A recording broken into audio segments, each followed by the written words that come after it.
This is the Retroid Pocket 6, and if you think you know what this $229 handheld is capable of, you are about to be absolutely wrong. For months, we thought the AYN Odin 2 set the ceiling for high-performance Android handhelds. Flagship Snapdragon chip, active cooling, premium price tag, but Retroid just dropped a thermonuclear bomb on the entire industry. They took the exact same flagship processor, an active cooling system, and added a superior 120Hz AMOLED display, and they priced it not at $299 or $289, but a jaw-dropping $229. In this video, we're going to dive deep to find out how they did it and why this isn't just a new handheld, but a new market standard. You need to stick around for the launch timeline because there's a huge catch that could ruin your holiday season. Let's get straight to the firepower.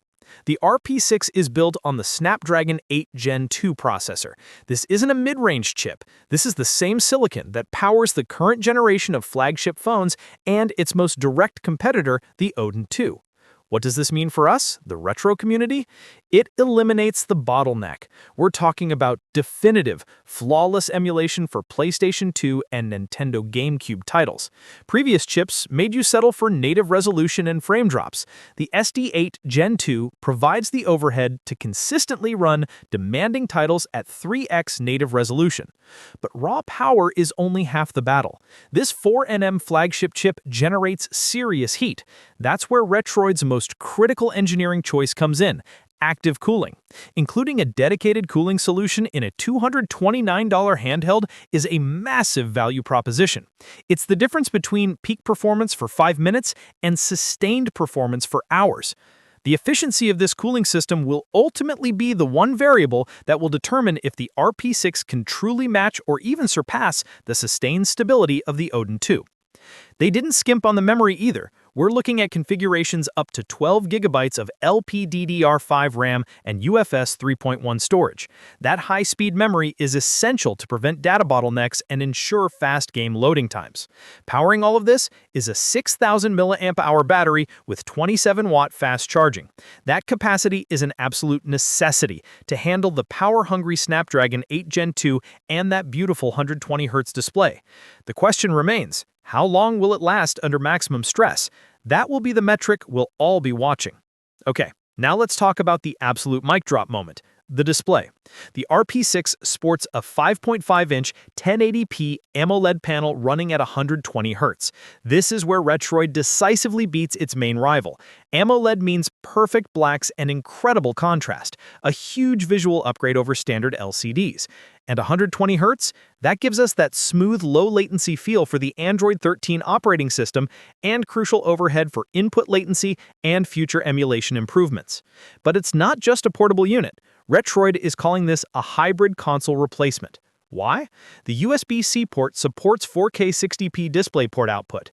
The Snapdragon 8 Gen 2 has the graphical muscle to upscale many emulated and native Android games to a true 4K resolution on a big screen. Wi-Fi 7 and Bluetooth 5.3 also future-proof the connectivity, making it a robust docked experience. Now for the big differentiator: the controls. Retroid upgraded to high-precision 3D Hall sticks and analog L2 and R2 triggers. Hall effect eliminates stick drift, and analog triggers are essential for accurate speed control in PS2 and GameCube games. However, Retroid made a polarizing choice. They kept the symmetrical thumbstick layout. If you're a console gamer who prefers the asymmetrical Xbox-style layout, this symmetrical design might be the single reason you look elsewhere. This is the key non-performance-related feature that will divide buyers. This pricing is not an accident. It's an aggressive market disruption strategy. By integrating the flagship SD8 Gen 2, active cooling, and a premium screen into a $229 device, Retroid is intentionally taking lower immediate profit margins. They're forcing their competitor, AYN, to either justify their higher price with non-performance features or dramatically drop their own price.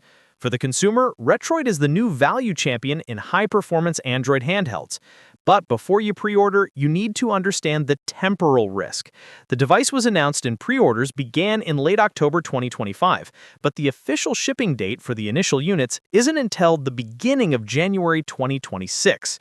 This 2 to 3 month gap is a risk. It means Retroid forfeits the crucial Q4 holiday shopping season, and it gives competitors a chance to execute a mid-cycle refresh or a pricing drop, potentially neutralizing the RP6's price advantage before it even ships. Furthermore, Retroid's history suggests that initial batches often have software teething issues that need firmware updates. This is a waiting game. We have to talk about the elephant in the room: Nintendo Switch emulation. Does the RP6 have the raw hardware capability? Absolutely. The ST8 Gen 2 is powerful enough, but the primary limitation is the software ecosystem. Switch emulation on Android is highly experimental, inconsistent, and game-specific. The community consensus is clear: do not buy this device specifically for Switch emulation. However, Retroid gave us a critical clue for the future: the 12GB RAM SKU option. That extra memory is what's needed for complex shader caches as Switch emulators mature over the next year or two. The 12GB version is your ultimate future-proofing bet. The Retroid Pocket 6 is a groundbreaking product. It is the new definitive recommendation for high-resolution emulation of the 6th generation and older systems, offering performance equivalent to its more expensive competitors at the most accessible price point. But there are two important advisories before you spend your money. First, wait for the thermal tests. The true value of the ST8 Gen 2 hinges entirely on Retroid's active cooling design. Wait for detailed teardowns and thermal stress tests after the January 2026 shipping date to confirm sustained performance. Second, know your hands. The symmetrical stick layout is a serious ergonomic hurdle for many modern gamers. If you value comfort in 3D gaming, this might be a deal breaker that pushes you toward the AYN Odin 2. Which do you choose? The value king with the premium screen, or the competitor with the preferred ergonomic layout? Let me know in the comments. And if you want to know the exact moment those thermal tests drop in January, make sure to hit that subscribe button and the notification bell. You won't want to miss our full review. Thanks for watching, and I'll see you in the next one.